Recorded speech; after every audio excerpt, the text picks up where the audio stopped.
Hi, and welcome to Abundance Masters. My name is Genevieve Kahn, and I'm an abundance creation guide. And I'm your co-host. I mean, a co-host. No, I'm your host. Um, I'm thinking of my guests already. I am your host. Um, what is abundance? Well, that's what we were talking about on this video series. And so excited to have as our guest Sarah Marie Thompson. She is a creative lifestyle expert and soul guide. And it's been so wonderful to get to know her over the last year or so, year and a half. And I just am so excited to have her with me today. So welcome, Sarah. Yes, I am your co-host today, Sarah Sarah Marie Thompson. Like I'm not too confused, right? Thank you so much. Thank you so much for asking me to be a part of your series, because I know how important it is for people, especially if they're building a business or not, it doesn't matter, to understand the backstory of people's kind of like abundance creation. Because, I think that we feel like everybody just wakes up one morning that has made it and we're like, they just made it, right? And like, that's not the case. So I'm excited to talk to you about that.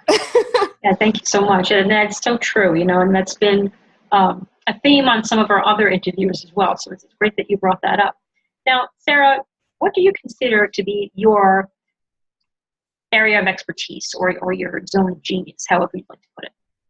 I feel like my zone of genius definitely is being able to create things. And I know that sounds a little bit general, but I'll get into a little bit more. If I can look back, like over all of my physical life that I've had, something that I've always been able to do is to create anything. And I know that sounds kind of funny, but especially at younger years, I never had that kind of doubt that I couldn't create things. And so I really know that is my medicine for the world. And I also know that helping others create things is something that I'm here to do. So I've really been able to marry the two creatives, and that is the physical artistic aspect of creation and then the mental manifesting aspect of creation. Because I think that a lot of the times creatives, we feel like we just do the physical stuff, right? But then there is that whole kind of intuitive mental side of it too, which we always blend in. And those really are our two powers. Those are everybody's two powers. So I think that I really help people understand their two powers and, make creative gold out of them. That's so great. It's so great that you are getting in touch with the fact that you are a creator. We are all creators, whether we realize it or not. Have you had trouble initially creating abundance in your life? For sure. Yes, definitely, for sure.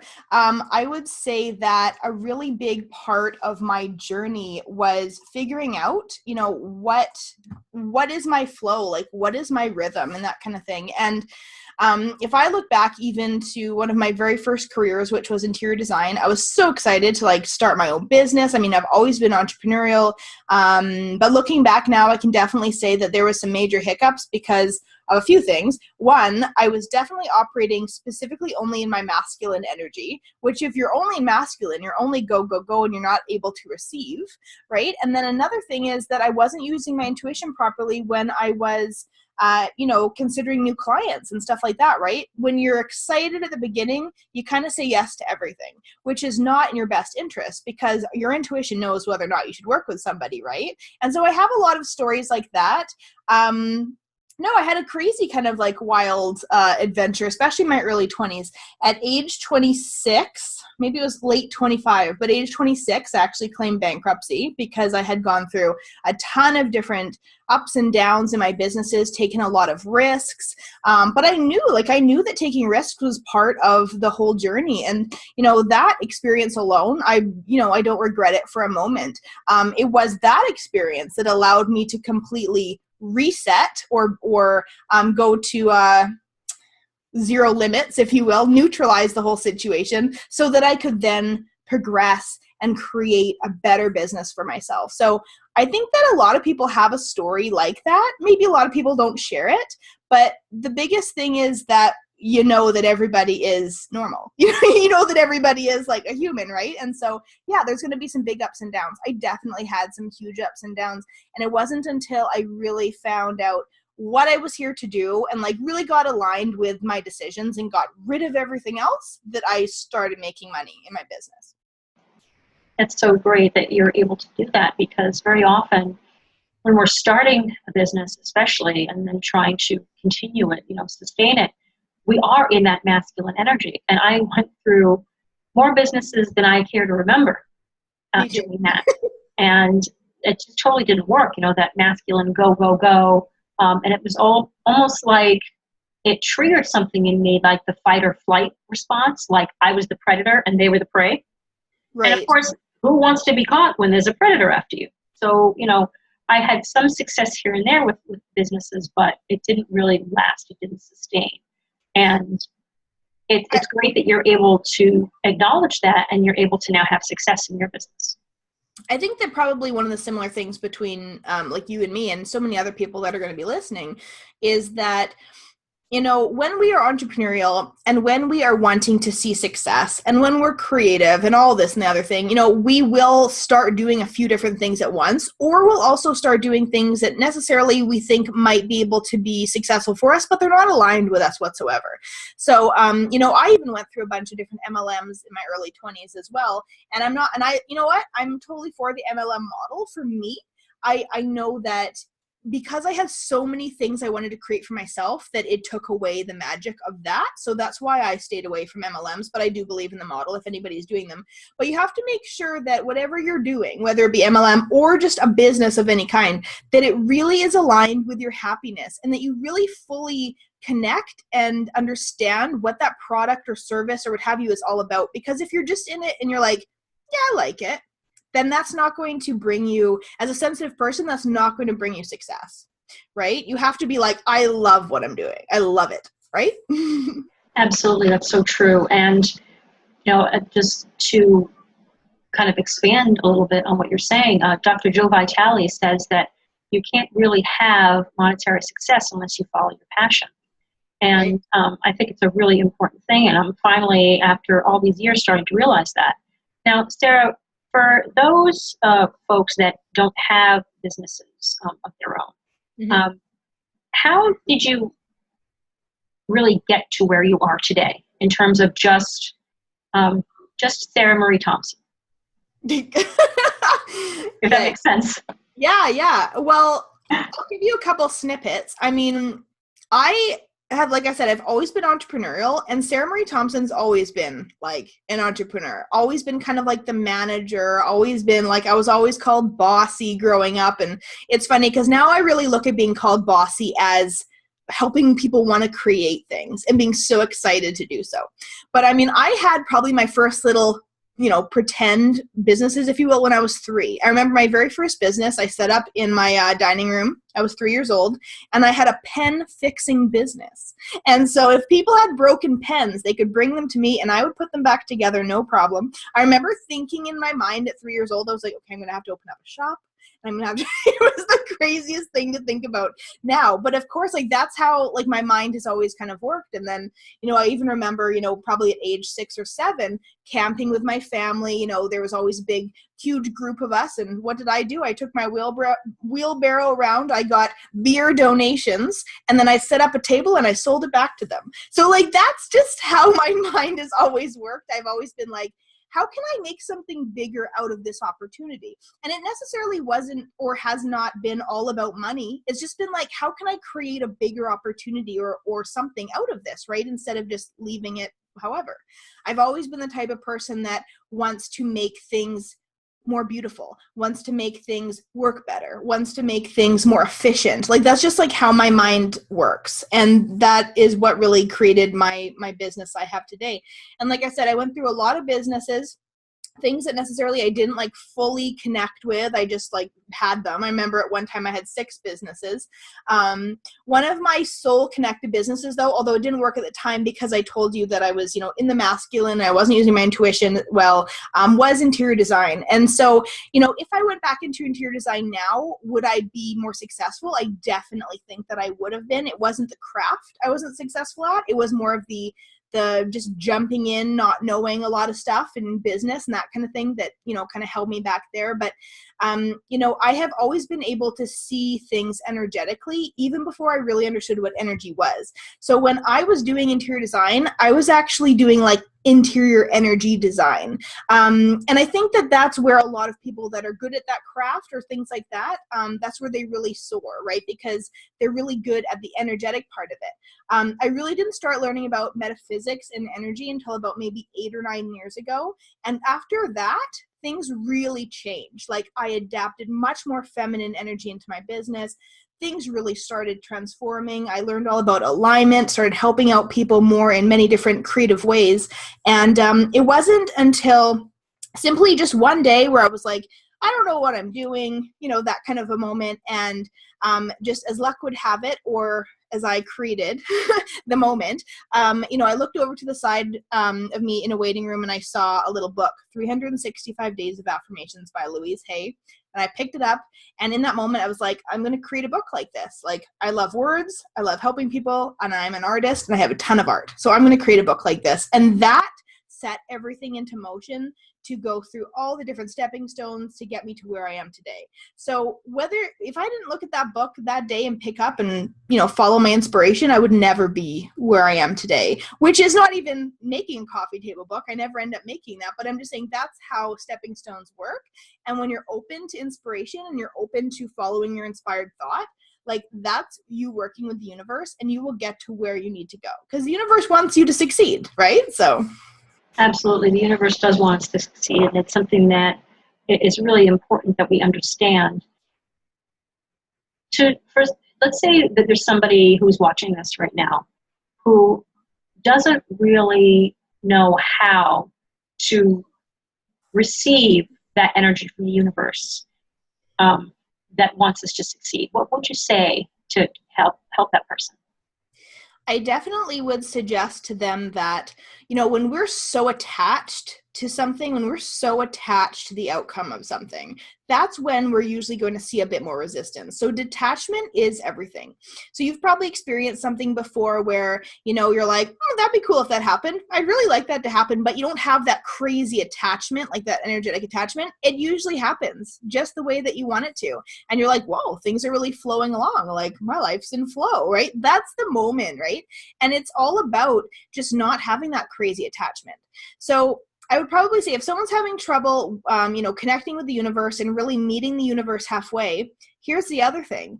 Like, you have to let the universe meet you halfway. And sometimes that does take a little bit of time. First off, you need to use your intuition. Secondly, you need to be in alignment with the things that you're doing. And that's being in alignment with the stuff that makes you happy and that you feel like you're really connected to on soul level. Then when you put your order in with the universe, you have to give a little bit of time. Unless you have the belief that like the universe is going to provide to you in like the next second, which a lot of us don't because we just don't believe that. You have to give the universe time to show up. I remember manifesting some crazy interesting things, like even through my teenage years and that kind of thing, that I was very connected to, but necessarily had detachment on. And they showed up a couple years later. So it was just interesting to be like, I actually manifested things like before I even knew what manifesting was. And I remember when the Secret came out, like back, 10 years ago or maybe more years ago than that. I took The Secret really seriously. I remember kind of reading it in a book group and we were kind of dissecting it and watching the movie and all that kind of stuff. And it was the first time that people were really like talking about this. Although we'd all been doing it our whole lives. I took it too seriously and I started overanalyzing everything I was thinking about and worrying and going into the darkness, and I crashed my car and this, that, and the other thing. And, it wasn't serving me because I started putting so much attachment onto this idea and also just totally overanalyzing everything. And it wasn't until a few months later where I could finally step back and say, okay, wait, I've been doing The Secret my whole life. Like, maybe just not in the way that I'm like, step by step by step. But, when we do think about the things that we want and when we do have that detachment and we are kind of going about things with like a loving heart, we do get what we ask for. So, I mean, it's trial and error. You know what I mean? It's trial and error and seeing those different experiences that you have, because it was funny. Even in one of my groups the other day, somebody posted something like, she had said to the universe, I'm quitting what I'm doing because it doesn't feel 100% right now. And I'm just going to create that detachment and kind of step away and see what happens. And from doing that, she got radio publicity right away. She got like tons of hits on her website, like all this kind of energetic stuff that was just like, here you go. Because now you have the detachment, right? You're not like, I need to make X amount of dollars. Like there was no scarcity there anymore. And that's kind of like the blocker that blocks stuff from coming to you, is that scarcity, that scarcity mindset. It absolutely does. And when we are wanting something, if we don't have a little bit of detachment, if we don't have patience, which has been a lifelong issue with me, it's very difficult for me to be patient. I find that when I can step back a little bit and I can just let it happen, then life flows a lot more smoothly. Before, all the time, it was like, I got to have this, I need this, I got to have this, I need this. And actually, when we have that energy out to the universe, we're actually repelling what we want, because we're saying out to the universe, I'm lacking something. Right. And the biggest thing about abundance, which is like a real kick in the face for everybody, is that you will get more abundance when you have abundance and when you feel abundant. So if you don't have any money in your bank right now, how can you feel abundant? Well, it's kind of like the idea of like winning the lottery. You think to yourself, okay, if I won the lottery, well, I wouldn't have to worry about money. I could just kind of like take my time. I could become an author. I could do this. You know what I mean? It just feels like really good because now you're not pressured. That whole part of your mind that's all like lack and scarcity and worry is gone. And so, wow, you're being your most creative, like inspired self now. So money really is a blessing and a curse in a way, but it is more important that you do think of it as a special tool. It's the most powerful tool that you can use here on earth to make positive change. That's how I think of it. I used to think of it, it used to actually trip me up a lot, but I used to think to myself, there's so many people out there that are suffering. Why do I deserve to have money? Like, it should be going to someone else.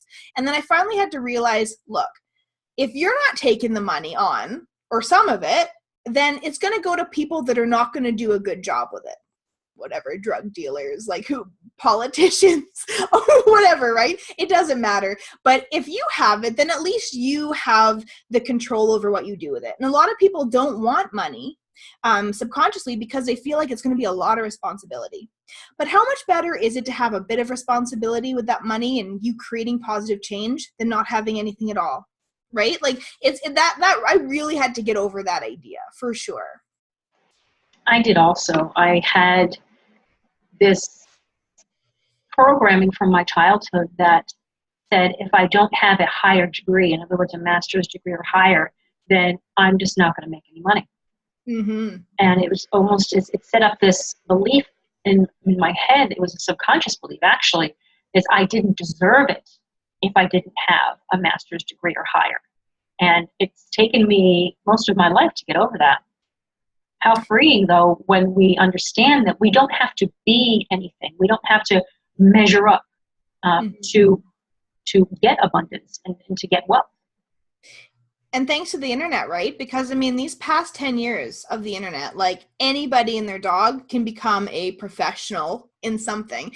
And professionalism, yes, you need to be a professional doctor. You need to be professional. There are some things I totally agree that you do need a degree. But other than that, the internet has showed us that, look at the Kardashians. You know what I mean? Like, look at people that are not really known for anything specific, yet they're out there. They're showcasing their lifestyle. They're making a ton of money. And how great is that to know that anybody can really do that? But if you have a really heart-driven message and you're here to serve and, you want to give back to the world in a special way and you want to allow the world to see your creative gold, how great is that you can actually kind of mesh those two things together, right? You have the opportunity to do massive things. You have the opportunity to make huge changes in people's lives.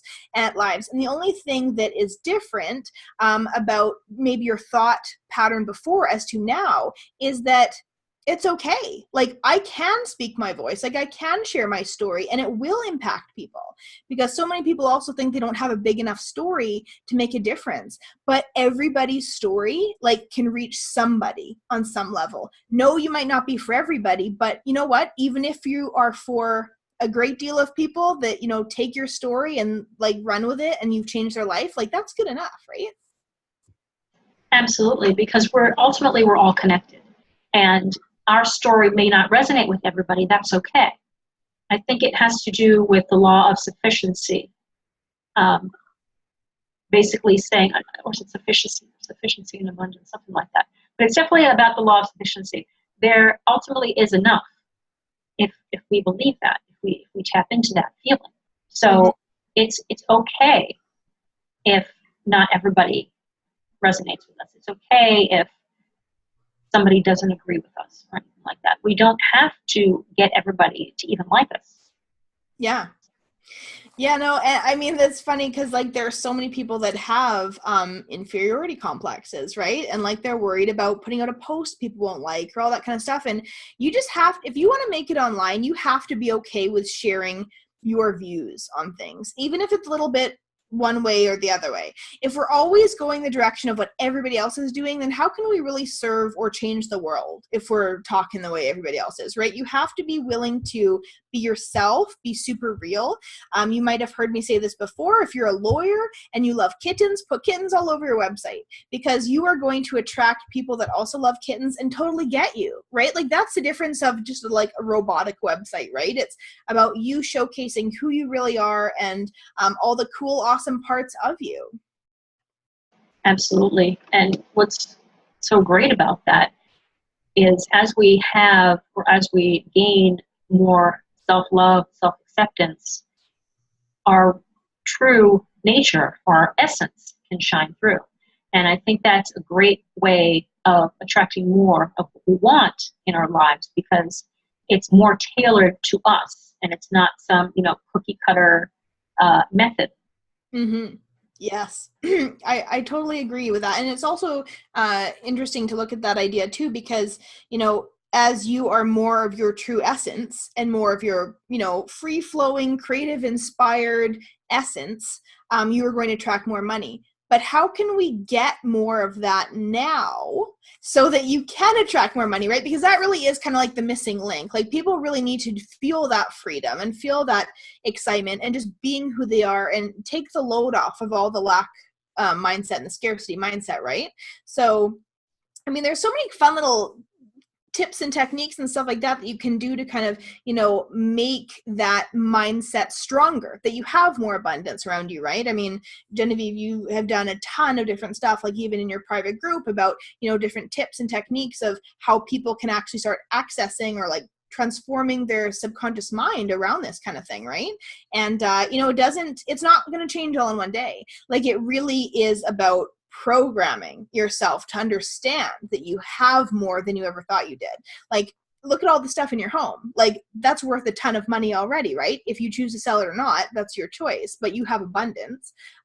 You probably live in a place where, maybe there's not as much lack, right? Like, that's amazing. You have abundance.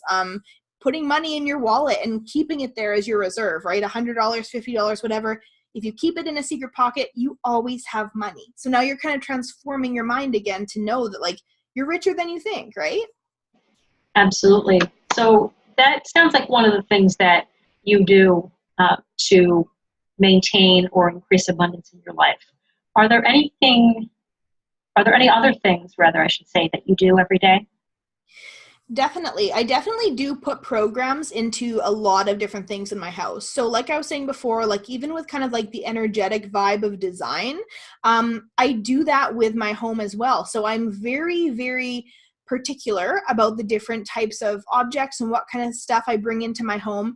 I remember a time where I would kind of bring in just anything. And then I remember looking around like years ago and I was like, there's a lot of things in here that I just kind of like. Why are they here, right? Because if I'm surrounding myself with only things that I love and make me feel amazing and abundant, then my whole vibe of the house is going to be amazing and abundant. And I get told that often, right? People are like, oh my gosh, like you just come in here and you're like, oh, this feels good, right? And it's like, well, I done that on purpose. But for me, like already, I'm a huge nature lover. I'm very into my gardens. I cultivate very large gardens. That's a huge piece of abundance for me, because like when I'm doing that, not only am I in gratitude for being able to do that, not only am I in gratitude for being able to do that during the day, during a work day, but also just about having like all of this beautiful growth around me. I live in the country, which is a huge, piece of the pie for me to make me feel abundant and creative and inspired. Something else I do is not every day, but I definitely do get into zones of gratitude. When I'm taking time to do like restorative yoga or that kind of thing, I'll definitely zone into like gratitude. And I will also spend time, especially during restorative yoga, because you're in the zone and you have that time to think or not think, is that I release blocks. I release subconscious blocks or beliefs during that time. And that is something I think that definitely has helped me over the years for sure. Yeah, that's so great that you're able to do that and take care of yourself in that way. It's just so huge. Now, Sarah, what is the number one thing you'd like our viewers to know about creating abundance? We've talked about a lot here already, but if there's one top thing that you'd like them to know. Okay, I'll give a little bit of a segue here, a two-parter, but I often am asked from a lot of different people when I'm going through a whole kind of like alignment checklist with them, like when we start working together about what they love and who they are as a person and who they are at soul level, and they're like, why does this really matter when it comes to building a business? And I often get asked, why is it that Bob or Jim down the road or what have you can make millions and millions of dollars on Amazon selling a crappy product from China, and I have to do all this alignment work, right? They're not aligned with their product. Come on. And the idea though that I came up with for that, or the answer really is that for a sensitive person, a sensitive, soulful person, you do care. And there are going to be other people out there that are able to just kind of like block it off and just make money doing anything, right? For a person that is thoughtful and mindful and cares about the earth, cares about their alignment, cares about the big picture, you do have to be specific about your alignment. So I really do think that alignment, and I know that's kind of becoming a buzzword and I'm almost sick of talking about it, but is one of the biggest keys to you feeling as though you're in the groove. And we can find alignment in a lot of different ways, but the main part really is about looking at your soul attributes, about what you like naturally come good at, and really focusing on those. When I started focusing just on those, it gave me the permission to be like, oh, I can get rid of all this other crap I'm doing, which was really exciting. And another big piece of the pie really is taking action on that, right? And for me, especially this year, has been a very interesting year, like internally for me. I decided, in January that I was going to specifically go back to basics and work on the things that I truly, truly loved. Okay, well, what do I love? I love books. Time to write more books. I love listening to audios or audiobooks. Well, time to do a podcast. So I created a podcast. It's time to, get more into metaphysics and more into my teachings of different healing modalities and crystals and all that kind of stuff, right? Do that. It's like we don't have to reinvent the wheel or do anything else we think we should be doing. Like, bring it back to basics and just do those things that you love, like simply love. And that really will help you start your path. Because I can look back over the years and be like, crap, I wasted a lot of time doing things I thought I should be doing. And it's a really cool place to be at now where I'm like, I only do what I want to do now. And it's really working out. Like, it really feels amazing and good. So if there's anybody out there right now that is kind of experiencing that feeling of like, I'm so tired of doing things I think I should be doing, or worrying about judgment on other things or what have you, like, just stop and start creating for yourself first. And if you create for yourself first, then the self-judgment is gone because you're just in the flow and the magic is there, right? So that, I think that really is that's the key. That's the big key. I agree with that 100%. And it's one of those things that, especially as women, our default method of operation is to give our power away to somebody else, to wait for permission from somebody else, to live the lives that we want to and deserve to live. And I've been seeing that a lot with, a few of the women that I come in contact with my business, and they're just, it's so sad because they have gotten on a path where they need to start realizing that the only person who needs permission to live the life that they want to live is them. That's it. They don't need anybody's validation. And that took me a really long time to learn. So it's something that I'm hoping too with this series that the women that are watching this will understand. So hopefully, if there's a small way that we can help out with that, that would be great. I think that, another big part of kind of that comes naturally with the DNA of being a woman is that we want people to be happy. Like most of us genuinely want people to be happy. So therefore we kind of go into take care of everything mode, right? Which is interesting because that's actually masculine energy, but it's kind of just like comes with the territory of being a woman. And so you really do have to look at yourself first, right? Because if your cup isn't energetically filled up, you cannot keep filling up other people's cups, right? Like, so you have to take care of yourself. And, there's been so much talk lately and stuff online about, about self-care and different things like that. And you can look at that however you want. I mean, I just look at the idea of self-care as doing things that I want to do, like doing things that make me happy, that kind of like fill up my energetic cup, right? I don't have to go to a spa. I don't have to get a massage to have self-care. It's really just about, I love the freedom of the business that I've created now because obviously I have a schedule. I talk to people on certain times, but it also allows me to, during the day, go work on my garden. If a friend calls, wants to go on a walk, I'd go do that. Spend time, alone, like journaling or even, playing with my oracle cards or what have you. Like, I just feel like that's all self-care. And so when we allow ourselves to just like experience that and just be and do those things that we want to do, it really does make for that much powerful of energy that we have to give to others. And I understand that, being a mother is tricky. You know what I mean? Like, it does take a lot of your time and energy, but it's just, especially at a certain age of the children, you have to make sure that you just really do allow yourself to have that time, right? And make sure everybody else is on board because you're giving the most energy out of everything, right? Like you're giving, and it's hard to kind of get into the receiving mode. And the receiving mode is where you need to be to bring abundance into your life. Exactly. And being in the receiving mode, I think we need to be in the receiving mode from ourselves. Yeah. There's no need or use in expecting anybody to give it to us. The Cinderella, rescued by Prince Charming or whatever, that Disney nonsense. I mean, I love Disney, but the whole princess thing, I'd love to throw that out the window. We're the ones that can rescue ourselves. And that's just such a powerful thing once we really start to realize that. And, it brings a freedom just beyond anything. And I think that's one of the true paths to abundance, really. Mm-hmm. So, Sarah, this has been such a great interview. I've just really had such a wonderful time.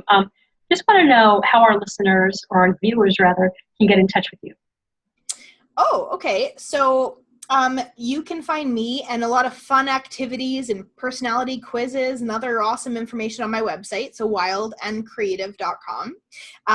From there, you can also check out my podcast, Wild and Creative Podcast, and the quick link for that is bit.ly/wildandcreative. That'll take you to the podcast. And and on my website, you can grab one of my little free gifts. It's called Find Your Creative Gold. And it's really great for helping people just kind of like bring it back to basics and understand, like, who do I want to be? How do I want to be seen? What are my skills and passions? And how can I make money doing something that I love, right? So that's just a free little thing.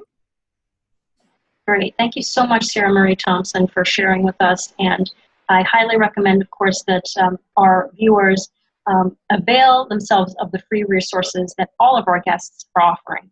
And Thank you so much for watching, and looking forward to continuing to help you create abundance in your life.